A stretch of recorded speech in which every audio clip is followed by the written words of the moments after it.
We are recording now. Okay, sounds good. Well, first of all, I just want to thank all of you for taking the time out of your day to listen to me and talk about this topic. It's a topic I'm really passionate about, and so it's been really fun to research and spend time discussing this with Cassie over like the past few months. I am an intern, as you all know, and I've loved working with WCM. I think it's such a unique program because it humanizes like the classroom aspect. Oftentimes, at least in my experience, you turn in papers and you get a letter grade and that's it. There's nothing else to it. There's no discussion of like what writing really could be besides a letter grade. And so I've loved that coaches add a different element to it that students don't often get to experience simply because there isn't enough time or resources. So I've loved being a part of that. And I hope to continue being a part of it after my internship through more coaching. And so when Cassie brought up the idea of leading a volunteer meetup, I really got excited to talk about the idea of diverse representation in literature, because I really do believe that it's an aspect of coaching. While coaching isn't necessarily focused only on English or reading books, the idea of diverse representation in both literature and then all forms of writing is something that every student should be exposed to, or at least consider in their endeavors as students. And then on a personal note, I've been shaped primarily by books and authors. I love to read, but then also anytime something came up in my life where I had a question about something or I didn't understand something happening around me, my mom would just toss a book at me. And she's like, read that book and come to your own conclusion. And I always liked that books didn't tell me what to think. They just showed me. So I feel like there's so much telling in this world and talking at people. And I love the opportunity of just observing, experiencing, and then forming my own belief. And then it's also really important that people see themselves represented accurately. As Rita probably knows, Big Fork is not the most diverse place in this country. And being born with a physical abnormality, I never saw anyone that looked like me. I can probably count 3 times where I've seen someone who sort of resembles me. And so when I find books with characters that don't fit the usual mold, it's really empowering. And it tells me that like my story matters. And so hopefully as YA literature becomes more diverse, other students have that experience and believe that their stories and their words can make a change like the books have in my life. So I'll jump into my presentation. But I have a lot of info, but I also want to learn from all of you because I am no expert and Zoom can kind of be awkward with interruptions and unmuting. So just jump in. I won't be offended. I want to hear from all of you. And I want this to be more of a discussion that's really flexible rather than a presentation. Yeah.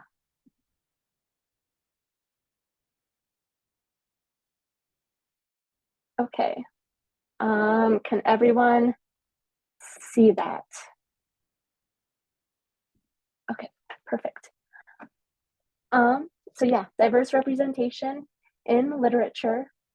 So I want to start with these 2 quotes that really sum up kind of how I feel as I did this research. So books are often more than just books, and diversity in literature is in part about representation, who is telling the stories and whose stories are told about. Let's see if it can go to the next one. Oh. Okay, sorry, 1 second. Okay. Ways reading helps. So before we go into the whole diverse representation, first I want to establish like why reading matters and why reading is connected to coaches talking about writing. And so most of this you probably already know, but I love this quote by Rosalind Petalin. If you want to learn to write well, immerse yourself in reading. because reading can teach you lessons not only in the technical craft of writing, but also lessons in concentration and vocabulary. And then it can also inspire you to use different forms of writing, and then also different ideas. You see a topic in writing or in a book, and you can go write about it in your unique perspective. Yeah, I don't know how to, there we go. Okay, so additionally, reading, I read a lot of these different research articles about reading is becoming more of an aspect in developing critical skills that we need in business. So this whole idea of like the humanities dying, we're needing those human skills in scientific and business aspects of life. So the jobs that you're going to see in 2025 are based mainly in creativity, critical thinking, and empathy, all these skills that are developed through reading fiction, which I found really fascinating. And the idea by Marianne Wolf that the quality of our reading serves as an index of the quality of our thought. So fiction reading forces you to draw those parallels in the real world. So they take something that's not like hardcore facts and they allow you to go with those and draw the meaning from the text rather than just telling you the statistics and what to believe. And then also the idea of empathy. So I think empathy is something that we can all agree is great, like way to go, empathy, let's all have it. But when it comes down to it, empathy is really, really powerful. And it's kind of a survival tool, as this one article by the Chronicle of Higher Education found. And it's necessary for effective operations such as fundraising, doctor-patient communication, or drug addiction treatment.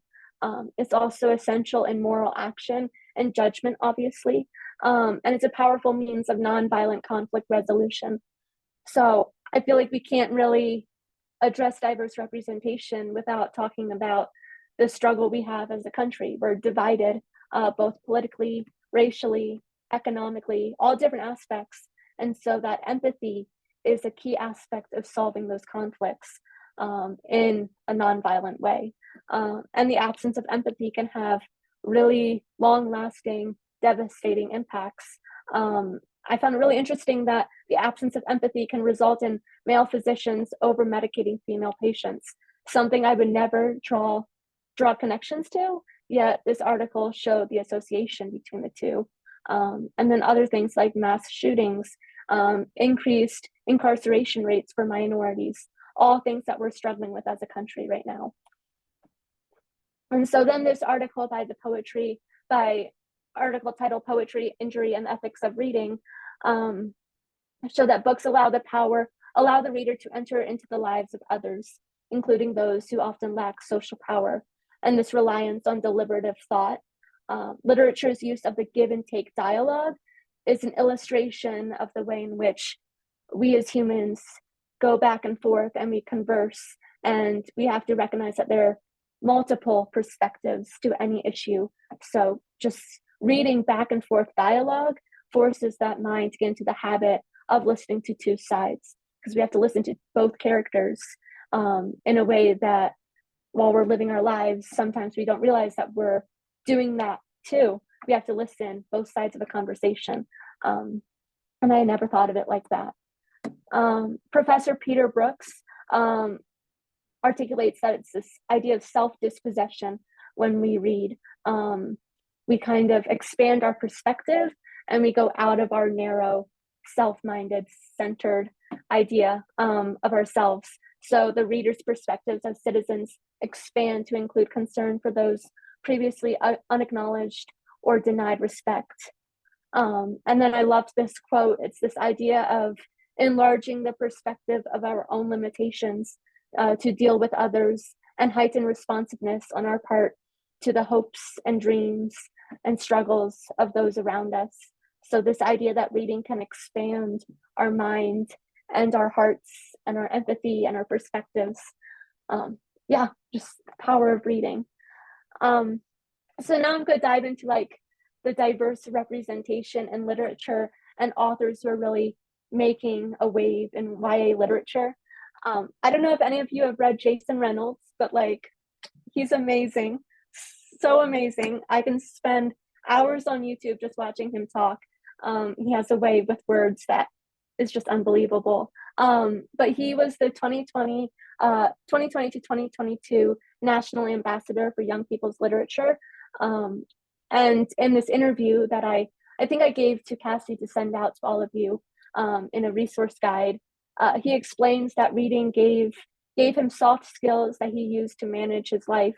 In order to read anything, you need to have discipline, patience, concentration, listening skills, and those are the same skills that you will need to manage a job, a relationship, or to do well in school. And then reading showed him who he was. It helped him navigate the world that he lived in. It helped him to navigate his internal space and who he was as a person. And I think he's doing that for all different readers, both young and old.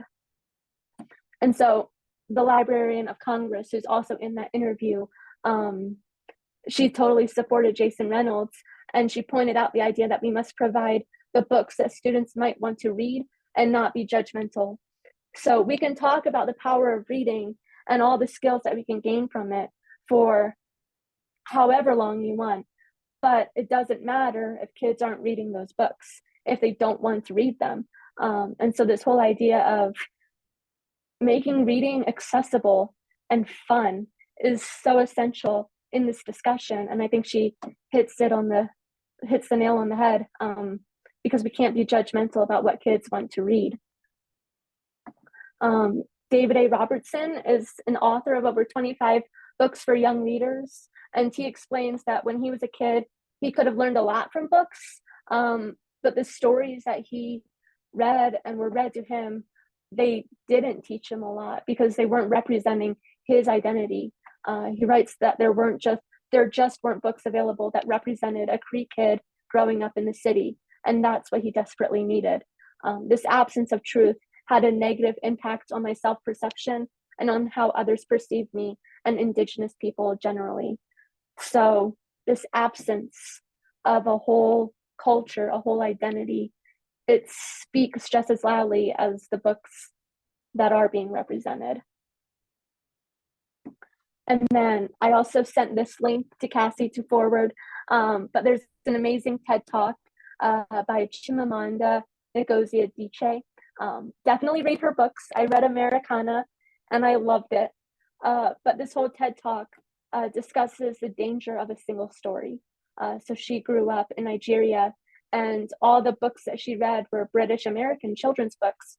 So stories of white kids who would play in the snow and they ate apples. And I don't think she ever played in the snow and ate apples in Nigeria. And so when she started writing, she would only write books with white characters in them. And it wasn't until she realized that there's more than one single story and she can write her own story. But she had been convinced that she could only ever write a successful book about a white person who shared experiences that she could not relate to. And now she's representing her people and so many other people in amazing ways. But going into the more technical aspects of representation, Dr. Rudine Sims Bishop is a professor of education at Ohio State University and the mother of multicultural children's literature due to her research on American children's literature. And she discusses this idea of windows, sliding glass doors, and mirrors for books. So this idea that sometimes books are windows offering views of worlds that may be unfamiliar or strange to the reader. But then these windows are also sliding glass doors that readers can walk through and experience that world. But when the lighting conditions are just right, however, books can also be a mirror. Literature transforms human experience and reflects itself in that reflection. We can see our own lives and experiences as part of the narrative and the literary world. And then reading then becomes a means of self-affirmation.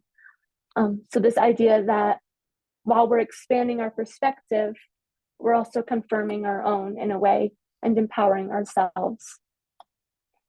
And I also loved this little graphic that I found because, yeah, we can say mirrors, windows, sliding glass doors, but there's so many things. I like the warm blanket one. I definitely think books are warm blankets.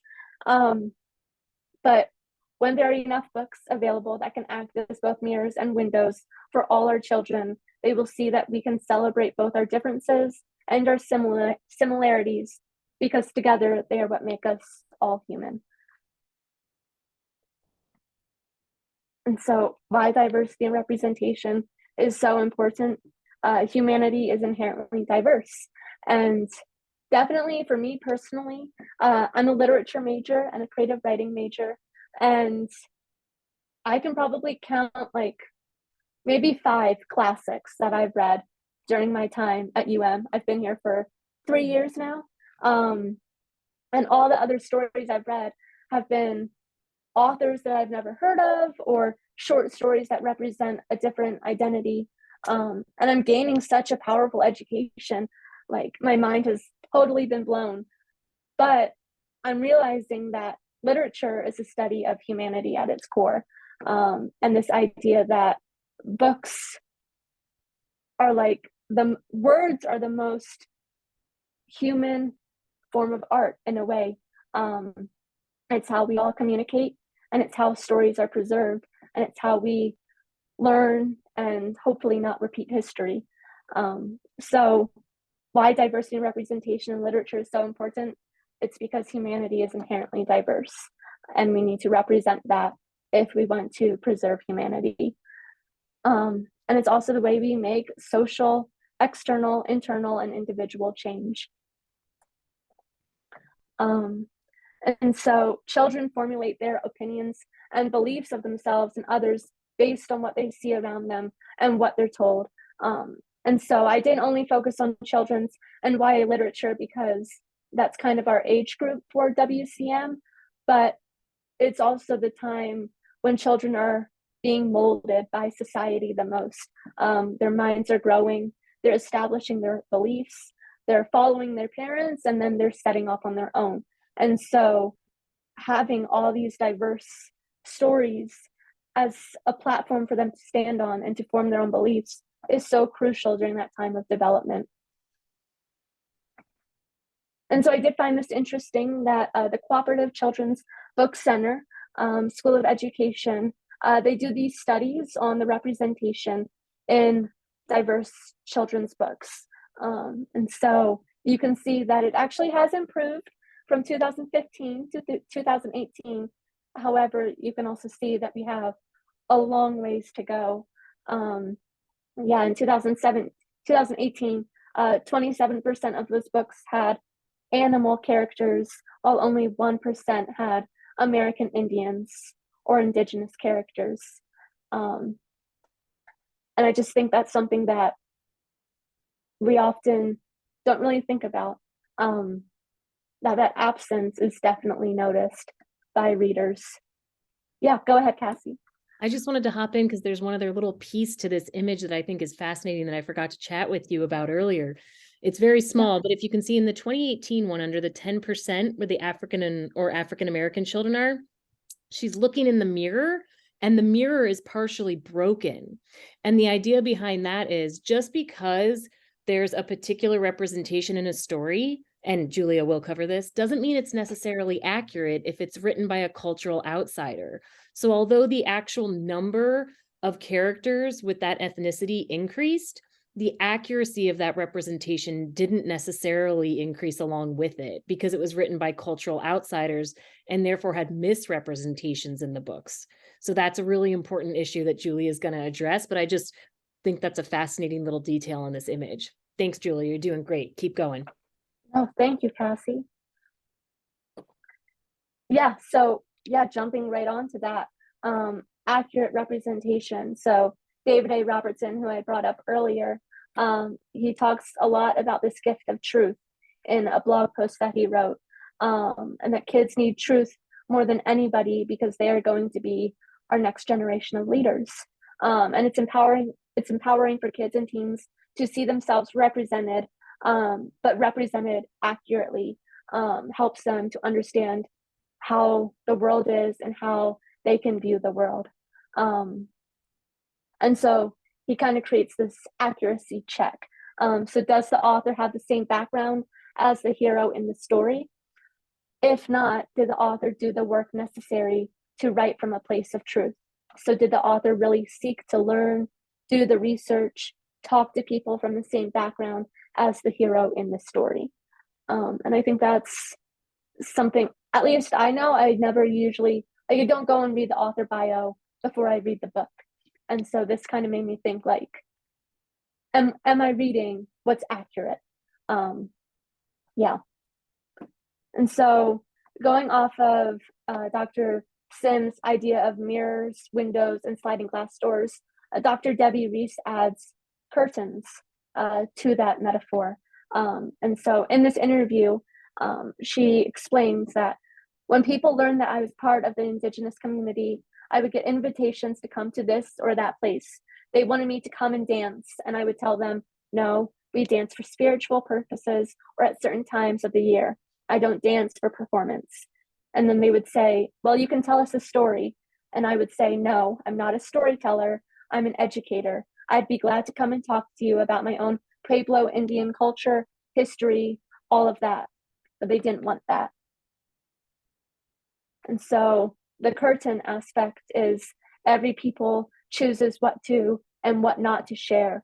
Outsiders looking in windows can make a mess when they write what they see without understanding what they see. And so she goes in to explain that, like, a lot of Indigenous authors now, they don't write about ceremonies because they don't want outside readers to take that and then use that to enforce their stereotypes, or find the performance aspects of it. And so I think while books are important to represent all people, we also have to respect the boundaries and respect that some things are not going to be accessible to everyone. I'm actually in this Native American class right now for literature, taught by an amazing author, Stephen Graham Jones. I'm so excited that he's visiting this year. But we just read Ceremony by Leslie Silko. Amazing book. But he just looked at all of us, a class primarily of white readers, and he's like, you're not going to understand all of this book because it was not written for you. And I think that transformed completely my way of reading the book.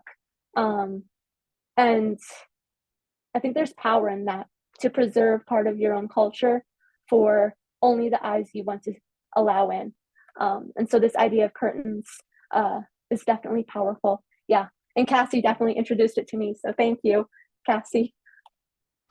And so then lastly, the Cooperative Children's Book Center compiles this annual list, their CCBC's choices. So it's an annual publication of recommendations for readers from birth through high school age, with books that reflect diverse identities and experiences, and books to engage, entertain, enlighten, and extend readers' perspectives and understandings of themselves and the world. And the list is so long, it includes all different things from science, technology, memoir, history. And so I think it shows that while we talk about diverse representation in literature, we're not only talking about fiction or the books that you see, like when you walk into a fun bookstore. It's all aspects of writing, and the idea that anyone can really be a writer and share their voice. And so the choices of 2023 found an increase in the number of diverse books and a wider range of diversity and complexity. So they're looking at intersectional identities, and with stories with a broad appeal, yet still grounded in specific cultures and identities. And they're also reflecting the current time. They're reflecting the issues of sexuality and racism and culture that are being shown in the news. It's a response to the events and issues of today. And so now I just want to open it up to conversation, because I want to learn from all of you, like how does all of this relate to coaching? And why does diverse representation in literature matter? as a WCM coach, as a community member, and a lifelong learner. And I don't have the answers. So I just want to talk. Yeah.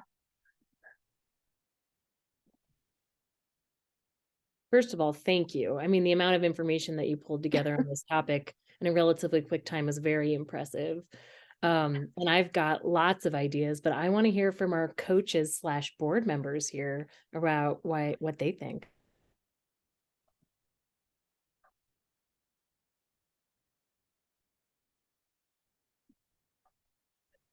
For me, it seems to me like it opens up a whole nother perspective on almost any assignment that we might be working with a student on. I was particularly struck by the first slides about empathy. And I've always thought about empathy as sort of walking a mile in someone else's shoes. And, literature certainly does that if you accept that while you're reading it.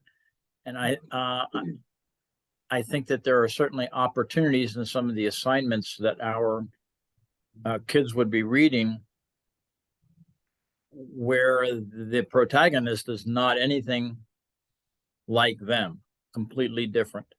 And so I'm not sure that the whole issue of that difference in perspective or that difference in worldview would have been brought forth if I were coaching, absent this kind of a presentation, to think about the whole cross-cultural opportunities to open some students' eyes about how they view the world versus how the protagonist views the world, how the protagonist reacts to some of what happens to him or her during the course of the book, and how they would interpret those actions, because it could be some really eye-opening opportunities there. Yeah, I love that. And the idea of discussing it. So not just, you don't have to take that book with a character that's not you or not like you and just completely accept it. I think there's room for discussion, and like, how does that make you feel as a reader? And how does it make you think about your own world? So Jim, this is a really interesting topic that you brought up. I never thought of it. And the students, they read so many classics. And, starting with Beowulf, which should just go away. But this is really poignant. And Julia, I mean, if let's say, I can't think of one off the top of my head. There are so many that I should have on the tip of my tongue. But if you were in a coaching session, and you're covering a classic, and you have somebody who didn't grow up here in the U.S., how do you make the connection? Because I wouldn't know that person's history and background and culture, most likely. So how would I connect between how I read it as a white woman versus how somebody who I don't even know their culture, how he or she would interpret it? And maybe that's a loaded question. It would take a while to answer, but that was a really great point, Jim. That was fantastic. Well, and Rita, I think oh no, Julia, you go ahead. No, it's probably nothing compared to what you'll say. But no, this is yours. Go for it. At least in one of my classes on literary criticism, the idea of the reader experience response. So, and I also, if I take myself back to my high school days, you kind of have to like work for the rubric, hit the points. You write the essay that you think your teacher wants you to write. But this idea of reader response theory, so that a book can be read by so many people and received in so many different ways. And so maybe, I don't know, I haven't coached a lot, but maybe asking that student, like, how did you personally respond to this? Or how do you personally relate or struggle to relate to these characters? Why do you think it's a classic in our country? I don't know, like just validating that their response can be right along with other responses. Absolutely valid. Yeah, exactly. No, actually, yours was a much more practical response than what I was going to say, which was great because I think that's what Rita was looking for. No, just taking a step back. I just think it's so important to not make assumptions about our students as we're coaching them, right? And I think what you're getting at there, Rita, is exactly that. Not making the assumption that you share the same history and culture as the student that you're working with. And that's what's so fascinating. And I always try to get across to people about writing coaches. The irony is that we're actually conversation coaches, right? You know, it's all about communicating with this person interpersonally in this moment to try to help the student get at and see value in their reaction, their unique reaction culturally, based on their developmental stage, based on where they grew up, based on all kinds of different things, right? And so it's really not a response about how we can coach, but rather taking a step back and looking at ourselves as coaches that I'm most excited about, because it helps us understand just because a student isn't responding to a paper in the way that I think they should be, or in the way that sort of is maybe a canned, valid, or really excellent response that I've heard over the years, especially from an educator perspective. You teach some of the same content over and over. You start looking for certain themes and answers from your students, but maybe it looks different based on this unique student's experiences, right? And it can be a totally original perspective based on their very unique alchemy of that reader response to reaction to this piece of literature. And it's not just the person too, it's what happened in the news today, right? Reading a book can look totally different to me as a person who was 15-year-old when 9/11 happened, before that and then after, right? Depending on the content of the book or other really historical important events. So as you can tell, I just get very excited about this stuff. I think you're hitting the nail on the head, Julia, and Jim and Rita are helping us think as coaches. We're essentially creating that sense of empathy, because the last thing we ever want coaches to do is assume a student's level of intelligence or ability based on the unique response that they're having in that moment. It's just a developmental stage in helping them critically think about this. So wonderful. Yeah. Yeah, this is really opening up my brain, for lack of a more elegant way to say it, to how I might approach a coaching session, or not even approach it. I mean, how I would respond. I'm fascinated and so appreciate this conversation. Julia, thank you so much for the beautiful PowerPoint and your elegance in presenting this with us. One of the things in terms of being a coach that I think I would be mindful of or be curious about would be what kinds of conversations about a piece of literature, assuming we're talking about a literary paper, right, where we're doing character analysis or theme or motifs and images.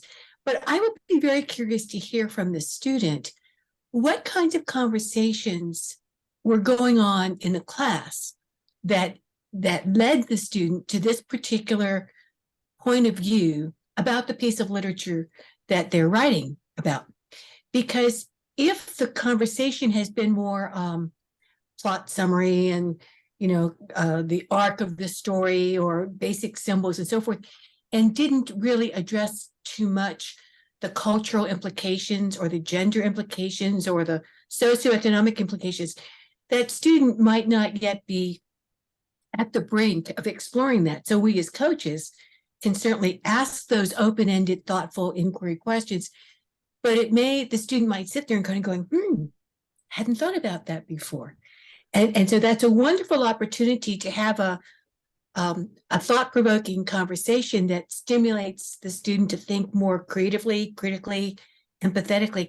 The question would be, what is the assignment, and how are we helping the student move in a productive, positive manner towards both thinking and addressing the assignment, as opposed to we're going to sidebar and have now a mini interactive, vibrant conversation about the authenticity of the author or the authenticity of the character representation, or, you know, but I love that. I mean, because that's one of the constraints, in our last meetup, we had a coach ask about how could I do all this quality coaching and revision when I only have 15 minutes? So it's like, oh my golly gee, how fast can I talk and think? So I think that Well- that's a thought-provoking issue for all of us, that we might find these wonderful opportunities to ask that open-ended question.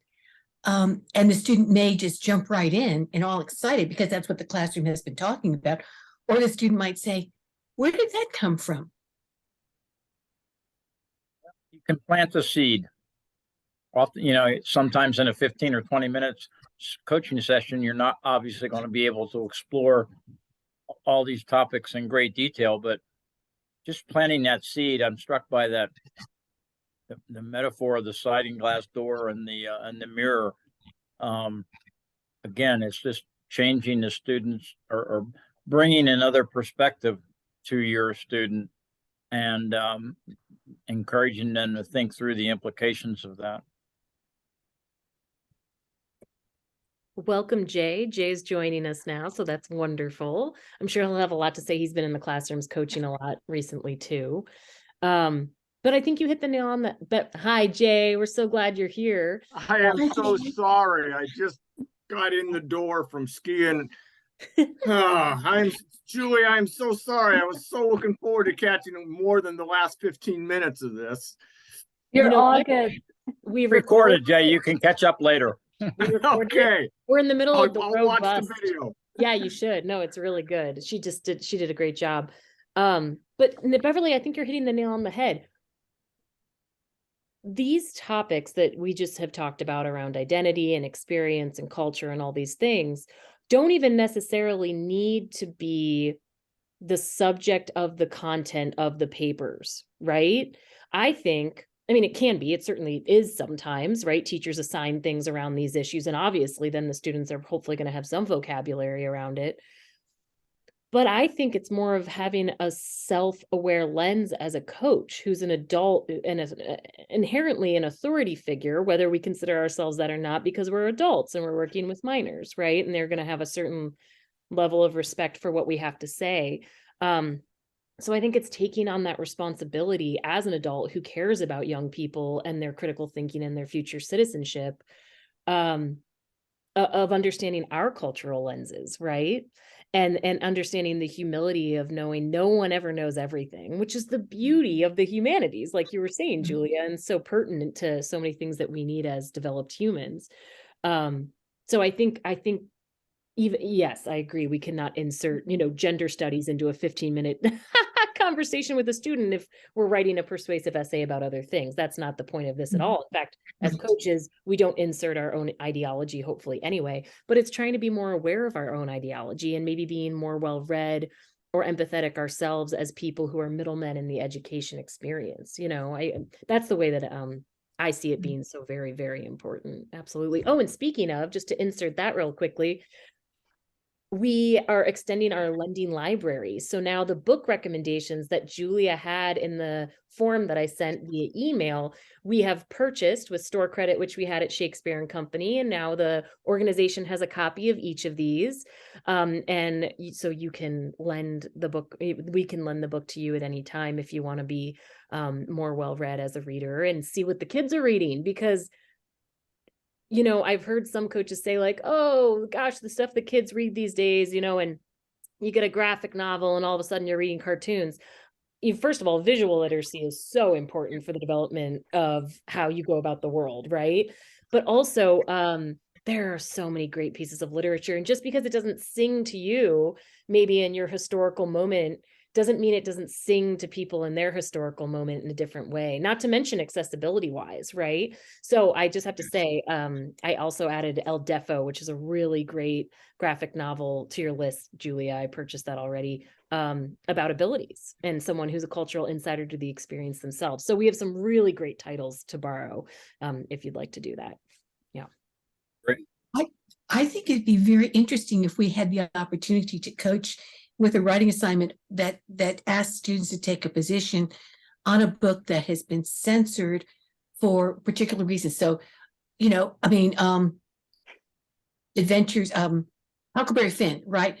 I mean, people censor it for all different reasons. And if the student were asked to take a position, that's a wonderful opportunity to explore. So do you think the language is dated, or is it appropriate today? Or, or should we read the abridged version of Romeo and Juliet because it deals with, suicide? And it just, there's so many wonderful things that students understand about censorship that if they are invited to write about, should we or shouldn't we, should this book be banned or not? Just curiosity. It really explores critical thinking and citizenship. And I just can't say enough how brilliant the teachers are that we work with, right? I mean, there's such a vast array of assignments and approaches and skill building. And I see students light up when teachers give really current event topics, things that they think, oh my gosh, my teacher's asking me to write about that. I get to write about why we should have cell phones in school or whatever it is, right? Things that might seem kind of, I don't want to say petty, but maybe insignificant or something, but they're so central to young people's lives. And it's helping them build those critical thinking skills, right? So, yeah, the teachers we work with, I feel like the ones, Best assignments I ever coached was when they were to argue as to whether or not high school should start later or not. Mm-hmm.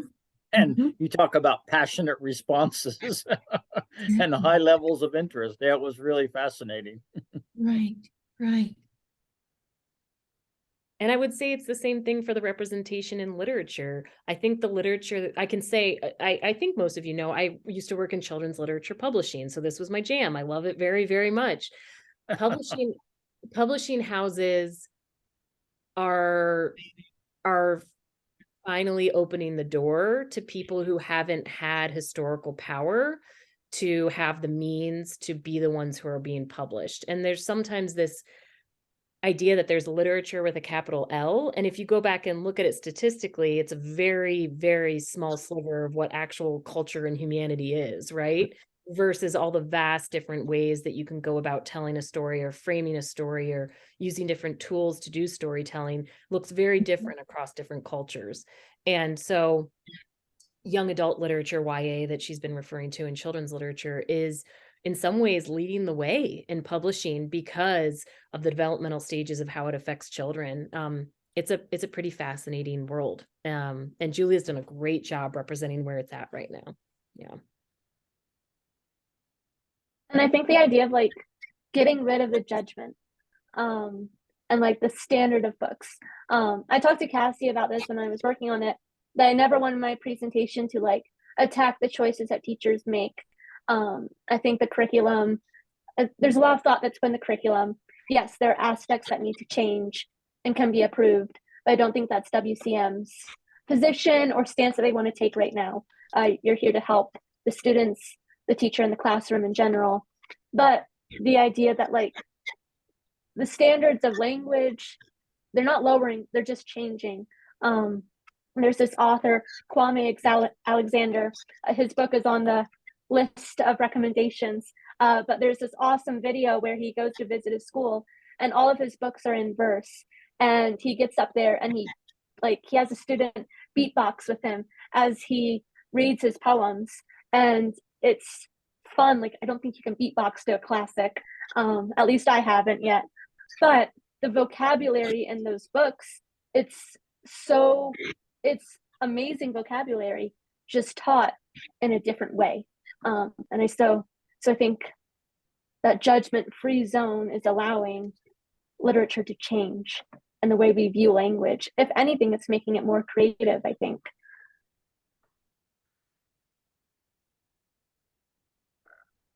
Julia, have you found any evidence of a pushback on making literature more accessible to other groups of people who aren't white?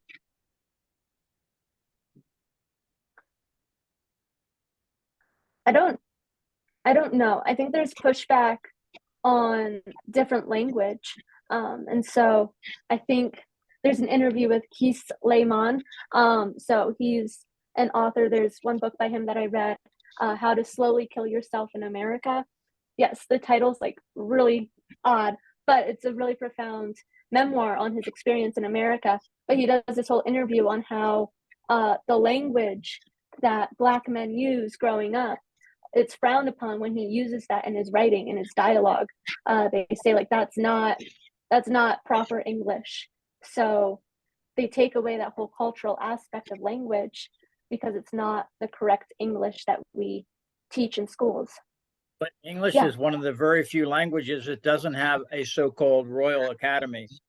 Spanish, French, Italian all have their so-called arbiters of what is and is not official, and English does not.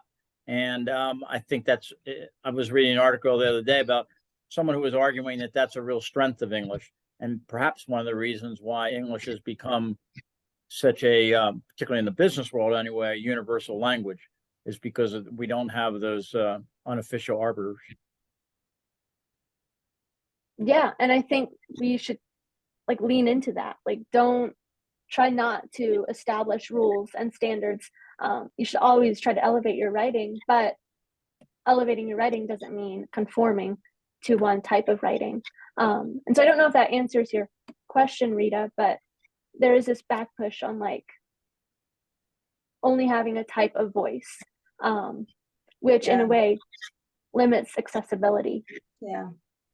I mean, part of it, Julia, is that I read too much news. And so that inspired my question a little bit. And maybe I should stop thinking too hard about all that, because in the classroom, I really don't encounter what's happening in the hard news cycles. So I wanted to pick up, Julia, on your wonderful inclusion of the quotation that no one story tells all stories. No one author tells all authors, all people's perspectives. And in Indian education for all, one of the essential understandings, of course, is that people are individual, nations and tribes are individual as well as collective. And so one of the things that has always interested me in terms of curriculum development is that it becomes a checkbook. Check, we have an African-American writer. Check, we have a Chinese poet. Check, we have an Indian education, and it becomes more lip service instead of truly authentic diversity and multiple representations. So I think it's really important that we read widely and deeply and with empathy and with insight into both how I, the individual reader, am responding, as well as talking with other readers who are having this shared experience with the same text. And that reader response theory is so powerful. I think that, Jim Welch was a native writer here in Missoula, and lots of communities were saying that some of his novels should not be taught because they presented a depressing, bleak view of the native peoples. At the same time, it was an authentic view.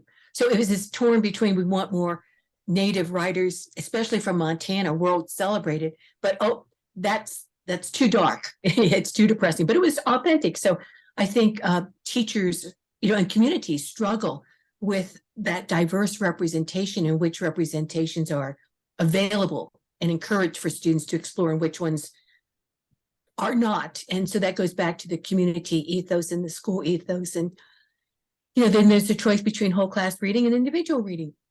So when we're coaching, it's interesting to find out whether the piece of literature the student is writing about is a whole class read or whether it was an individual selected read, because that might navigate the conversation slightly differently. If everybody read the same book or poem or short story or author, that's a different kind of background than this was my free choice and I've selected this book and I'm going to write a dear author letter, or I'm going to say why this book should be made into a movie, why or why not, kind of thing, just a little different. And, it's such a good question about the pushback, because I think, again, it reflects who we are and what we do as an organization too, right? The whole idea around what we do is conversing and that back and forth and that recursive, right? And so I think it's okay. I think one thing coaches can show students is that it's okay to have difference, right? Oh, I interpreted that sentence differently than you did. I mean, sort of metaphorically, it's the same thing with these cultural aspects in literature and any assignment or in any political pressing issue where we have different interpretations of what's happening. I think what coaching can do is teach students how to be civically engaged, right? How do we have a dialogue? How do I communicate when something matters so deeply to me and I'm getting critical feedback about that and I'm trying to get clearer to a point where I can understand with someone else? It doesn't mean we're always going to agree on everything. That's not the point of what we're doing at all, but it's to give students those skill sets. As I've mentioned many times, I'm sure all of you, I coach on topics and arguments that I don't personally agree with all the time. That is such a good exercise for me as a civic person, as someone who works in the nonprofit sector and tries to fulfill a mission for many different types of stakeholders. It is good to be uncomfortable. And I think that's what this topic really gets at, Julia, is the world doesn't need to be comforting me all the time. Sometimes I need to put myself in situations where I'm not the expert, and that helps me grow as a human. And I think that's the message that we can get across to our students, no matter what the assignment is or the literature or the story that's been assigned to them, is we're going to step forward into a moment of humility and vulnerability with you and demonstrate and model that for you. I think, so I don't think conflict is necessarily bad, and difference, pushback, even when things are seen in a certain way. I think we're getting to a clearer place together. Yeah.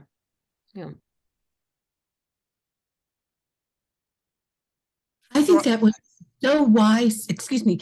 I think that was so wise because reader response theory is about validating my personal readings experiences that I bring to the text or take away from the text. But it also means that I'm responsible for going into the text and giving some evidence of why. It's not just, oh, I liked it or oh, I didn't like it, but to actually go deeper and explain and analyze so that another person who doesn't have that same experience can see why I responded in that way. Jay, I'm sorry. No, no worries at all. I think that Cassie struck a chord when she talked about putting ourselves into uncomfortable situations. And I think one of the things we have to think about, not just relationships with our students, but when we have other coaches that are coming in, most of them are putting themselves into an uncomfortable situation. And that may be one reason that coaches coach once or twice and are not comfortable with that uncomfortableness, if you will. And how do we as a board help coaches understand that it's okay to be uncomfortable? And we all are uncomfortable when we take on a new thing like coaching. And that's a growing part for you as a coach, as a person, is to be putting yourself in it, and applaud them for putting themselves into an uncomfortable situation. And it's normal. Because we do have, it seems like to me, a lot of coaches who go through the training, they coach once or twice and we don't hear from them again. And I wonder if that might be part of the situation going on. Interesting. Well, and I can tell you the teachers say, oh my gosh, my students are so nervous. They really don't want to open up to some random adult. So, I mean, the students aren't even always given a choice about being uncomfortable. I mean, that's part of being a student, is you're in a position to be challenged regularly. And that is, so I agree, just the more that we can demonstrate as adults when it's not forced upon us, I'm willing to go into this vulnerable space with you. I think that's really modeling for them. This is safe. This is good. This is worthwhile. And so often teachers tell us exactly that afterwards. My students are so glad they did this. They didn't want to do it, and now they're so glad. And I feel like those are the transformative moments, that it's not just about this paper. It's about the willingness to engage with another human that you don't know and get to a place where you can understand something together more than you did before. So, Julia, I think you're getting at the right point. A book is not just a book, right? A book is a tool for those kind of transformations. And it doesn't matter if it's a science textbook or if it's, a fictional prose story. There are different genres used for different purposes by different audiences, in order to elicit certain responses. And that's what I love about our organization. We do it all. Throw us in any situation. We'll make a conversation out of it, right? It's really, I just find it to be totally inspiring. So It is 6:33, so I want to respect everyone's time. We can absolutely continue the conversation right now. But Julia, I wanted to know if there were any last closing thoughts that you wanted to bring into the conversation before we wrap up the official part of this. Not really anything official. I think our last point was the idea that it is a really vulnerable thing, a coaching conversation. They're being asked to show you their writing, and all those words written on those pages, no matter if it's a science essay, a book report, anything, those are their inner thoughts that they're trying to express. And so this idea that all thoughts deserve validation and at least the opportunity to be respected and heard. And so I finally closed all my research with my favorite quote by Toni Morrison. If there's a book that you want to read, but it hasn't been written yet, then you must write it. This idea that even if this thought hasn't been thought before, it's still valid. Yeah. And so each coaching conversation is this opportunity to write a new path for each student. Yeah. So I think the work that WCM does is so important. I love this topic, and I really, really thank all of you for taking your time out of your day to talk with me about it. Yeah. Well, Julia, thank you for taking so much time to put it together. It was a great presentation.